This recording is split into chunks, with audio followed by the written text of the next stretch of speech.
తారక్ గౌడ్, తెలంగాణ విద్యాసమితి. రోజు మనం న్యూస్ పేపర్లో లేదా సోషల్ మీడియాలో, టీవీలో చూస్తున్నాము. ఎక్కడ చూసినా తెలంగాణ సమాజంగా దేశవ్యాప్తంగా యువత డ్రగ్స్కు బానిసయ్యి, అంటే ముఖ్యంగా చదువుకున్న పిల్లలే, మామూలు చదువు రాని వాళ్ళు ఏదో గుట్కాలు, పాన్పరాలు, బీడీలు, సిగరెట్ అనొచ్చు, కానీ చదువుకున్న యువత, ఎగువ మధ్యతరగతి రిచ్ ఫీలర్స్ ఎవరైతే లక్షలాది రూపాయలు డొనేషన్స్ కట్టి పెద్ద పెద్ద ప్రెస్టీజియస్ యూనివర్సిటీస్లో కాలేజ్ అవుతున్న పిల్లలు ఇటువంటి మోడర్న్ డ్రగ్స్కి అలవాటయ్యి వెస్ట్రన్ కల్చర్ని ఫాలో అవుతూ తల్లిదండ్రులకు శోకాన్ని మిగిలిస్తున్నారు. సొసైటీలో వాళ్ళు తలెత్తుకోకుండా చేస్తున్నారు. ముఖ్యంగా ఈ మధ్యకాలం చూసాము, ప్రముఖ యూనివర్సిటీస్ లైక్ పేరు చెప్పదలుచుకోలేదు, ప్రతి అంటే చిన్న చిన్న కాలేజీలో చదువు చెప్పే కాలేజీల్లో ఇలాంటి వైఖరి తక్కువగా ఉంది. కానీ మనం ఏదైతే బ్రహ్మాండంగా ఉంటాయో లక్షలాది రూపాయలు డొనేషన్ తీసుకుంటారో, సంవత్సరానికి 6 లక్షలు 7 లక్షలు కాలేజీ ఫీజుగా ఉంటుంది అని నమ్మి కంపెనీ యూనివర్సిటీలో ఇలాంటి విశృంఖలత, విధ్వంసం జరుగుతుంది. పోలీసు యంత్రాంగం, ప్రభుత్వం ఎంత నిఘా పెట్టినప్పటికీ కూడా ఇది జరిగేది పెద్ద వ్యాస్ట్, అంటే మామూలుగా చాలా పెద్ద ఎత్తున జరిగేది. 1-to-1 ఎవరైతే డ్రగ్స్ తీసుకున్న వాళ్ళు అమ్మే వాళ్ళ మధ్య ఉన్న సత్సంబాలు చాలా సీక్రెట్స్ జరుగుతుంది. కాబట్టి విద్యార్థులు ఎవరైతే, నీ ఫ్రెండ్సే కదా, మీ చుట్టూ ఫ్రెండ్స్ ఖచ్చితంగా తెలిసి ఉంటుంది. మీ ఫ్రెండ్స్ ఎవరైనా ఇలాంటి వ్యసనాలకు లోన్ అయితే మొదటగా హెచ్చరించండి. రెండోది ఖచ్చితంగా కంప్లైంట్ చేయండి. మీ కన్సర్న్ యూనివర్సిటీ అధికారులు చెప్పండి. గ్రేవియన్స్ బాక్స్ పెట్టాలి. యూనివర్సిటీస్ కూడా ఖచ్చితంగా గ్రేవియన్స్ బాక్స్ పెట్టండి. గ్రేవియన్స్ బాక్స్ పెట్టడం వల్ల కనీసం మీకు చెప్పలేని వాళ్ళు కూడా అట్లీస్ట్ దాంట్లో లెటర్ పోస్ట్ చేసే అవకాశం ఉంది. మెయిల్ ఐడికి పెట్టండి, లేదా మెయిల్ ఐడి పెడితే తెలిసే అవకాశం ఉంటే డమ్మీ మెయిల్తో పెట్టండి, లేదంటే మీ యొక్క ఇన్ఛార్జ్ కరెస్పాండెంట్ వాళ్ళకి కాల్ చేసి చెప్పండి. డిసిప్లినరీ కమిటీకి చెప్పండి. ఏది ఉన్నా కానీ నీ చుట్టూ జరుగుతున్న అన్యాయాలు ఏదంటే ఇది ఒక జనరేషన్ వాళ్ళ, ఎందుకంటే ఎంతో కష్టపడి సంపాదించిన దిగువ మధ్యతరగతి పేరెంట్స్ బాగా డబ్బు సంపాదించి వాళ్ళ పిల్లలు కూడా మాలా కాదు కొంచెం గొప్పగా చూస్తున్న ఉద్దేశంతో పాపం ఆ ప్రెస్టేజ్ యూనివర్సిటీ జాయిన్ చేశారు, కాలేజెస్ జాయిన్ చేస్తున్నారు. వాళ్ళు ఖచ్చితంగా గమనించాలి. మీ పిల్లలు మీరు డబ్బు సంపాదించి పెట్టడం కాదు, లెక్క ప్రవర్తన కూడా కరెక్ట్గా అబ్జర్వ్ చేస్తాం. మానిటరింగ్ అనేది చాలా పెట్టాల్సి ఉంటుంది. రెండవది, ఇష్టానుసారంగా క్రెడిట్ కార్డు, డెబిట్ కార్డు లేదా అడిగినంత డబ్బు ఇవ్వడం అనేది మానుకోండి. చాలామంది పిల్లలు ఫస్ట్ ఇయర్ కాలేజ్ హాస్టల్లో ఉండి సెకండ్ ఇయర్కి హాస్టల్ బాగాలేదు, మెయింటెనెన్స్ బాగాలేదు, అది ఇది అని చెప్పేసి ఇలాంటి రూమ్స్ తీసుకోవడం, పీజీస్లో ఉండి ఇష్టానుసారం నైట్ రేవ్ పార్టీలని, నైట్ డ్రైవ్లు, ఇలాంటి వీకెండ్స్ చేసుకోవడం జరుగుతుంది. కాబట్టి ఖచ్చితంగా పిల్లల్ని కాలేజ్ హాస్టల్కే పరిమితం చేయండి.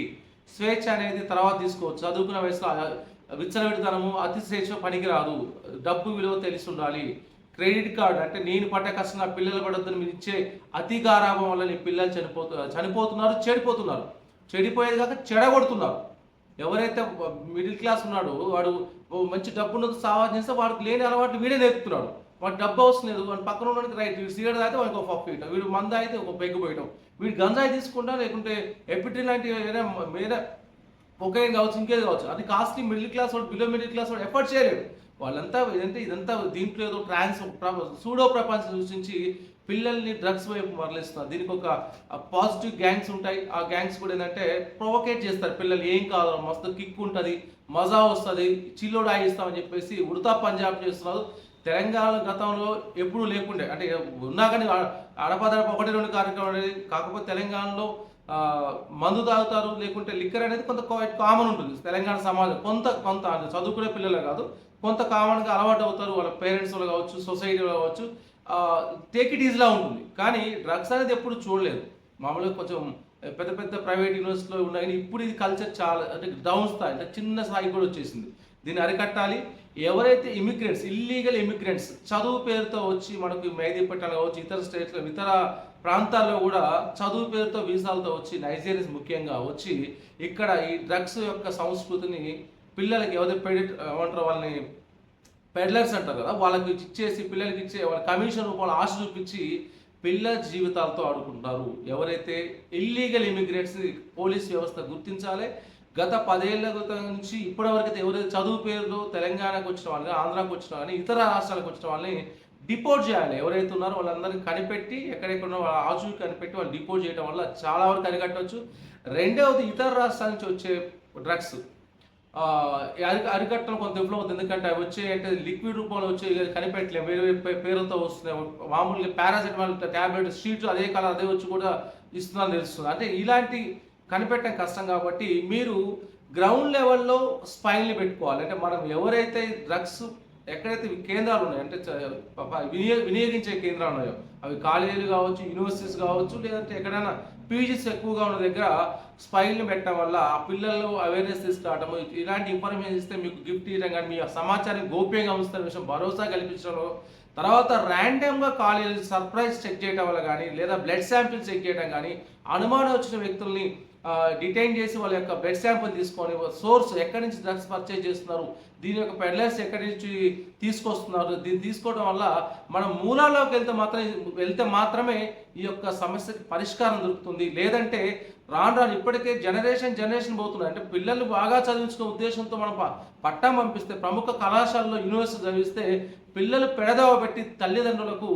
ఎనలేని కంఠశోకాన్ని అందిస్తున్నారు. పిల్లలు కూడా చదువుకోండిరా బాబు, స్వేచ్ఛ అనేది లెక్కకు మించి ఉంటాం కూడా మంచిది కాదు. మీ అవసరాలు షాపింగ్ చేయండి, టూర్లు వెళ్ళండి, ఎక్స్ప్లోర్ చేయండి, నేచర్ని ఎక్స్ప్లోర్ చేయండి, లేదంటే పుణ్యక్షేత్రాలకు వెళ్ళండి, లేదంటే వివిధ స్టేట్స్కి వెళ్ళండి, కంట్రీస్కి వెళ్ళండి.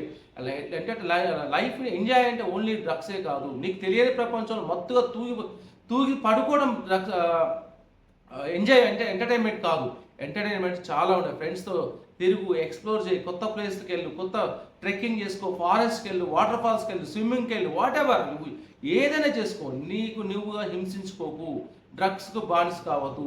దీని మీద తెలంగాణ విద్యా సమితి గట్టిగా ఫైట్ చేస్తుంది. ఎటువంటి సమాచారాన్ని ఈ నెంబర్ చేయండి, సంబంధిత అధికారులకు చెప్పేసి కఠిన చర్యలు తీసుకున్న వాడుకు, డ్రగ్స్ సరఫరా చేసే వాళ్ళకు కూడా కఠిన చర్యలు పడాలి. ఎవరైతే సోర్స్ ఇస్తారో వాళ్ళ యొక్క సమాచారం క్షేమంగా ఉంటుంది, భద్రంగా ఉంటుంది. ఎటువంటి ప్రలోభాలు పెట్టినా కానీ ఎవరికి చెప్పాల్సిన అవకాశం లేదు. కాబట్టి మీరైనా మీ ఫ్రెండ్స్ కానీ, మీ కాలేజీ పరిసర ప్రాంతాలు కానీ ఎవరైనా డ్రగ్స్ పర్చేజ్ చేస్తున్నట్టు కానీ, కన్జ్యూమ్ చేస్తున్నట్టుగా సమాచారం ఉంటే పై నెంబర్ కానీ, లేదా పోలీస్ డిపార్ట్మెంట్ కానీ, లేదా మీ కన్సర్న్ కాలేజ్ డిసిప్లినరీ కమిటీ కానీ చెప్పి మీ ఫ్రెండ్స్ యొక్క భవిష్యత్తుని కాపాడుకోండి, మీ ఆరోగ్యాన్ని కాపాడుకోండి. Thanks for watching.